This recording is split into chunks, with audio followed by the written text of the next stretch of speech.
ऋणविमोचन नृसिंहस्तोत्रम् ध्यानम्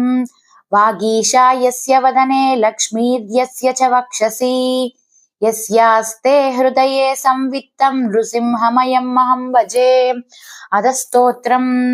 देवताकार्यसिद्ध्यर्थं सभास्तम्भसमुद्भवम् श्री नृसिंहं महावीरं नमामि ऋणमुक्तये लक्ष्म्यां लिङ्गित वामाङ्कं भक्तानां वरदायकम् श्री नृसिंहं महावीरं नमामि ऋणमुक्तये आन्त्रमालाधरं शङ्खचक्राब्जायुधधारिणीं श्री नृसिंहं महावीरं नमामि ऋणमुक्तये स्मरणात् सर्वपापघ्नं कद्रूजविशनाशनं श्री नृसिंहं महावीरं नमामि ऋणमुक्तये सिंहनादेन महता दिग्विदिग्भयनाशनं श्री नृसिंहं महावीरं नमामि ऋणमुक्तये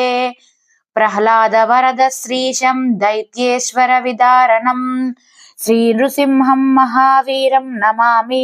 ऋणमुक्तये क्रूरग्रहैः पीडितानां भक्तानामभयप्रदं श्री नृसिंहं महावीरं नमामि ऋणमुक्तये वेदवेदान्तयज्ञेशं ब्रह्मरुद्रादि वन्दितं श्री नृसिंहं महावीरं नमामि ऋणमुक्तये इत्थं यः पठेत् नित्यं ऋणमोचन सिद्धये अनृणो जायते शीघ्रं धनं विपुलमाप्नुयात् सर्वसिद्धिप्रदं नृणां सर्वैश्वरप्रदायकं तस्मात् सर्वप्रयत्नेन पठेत् स्तोत्रमिदं सदा इति श्री नृसिंहपुराणे ऋणविमोचन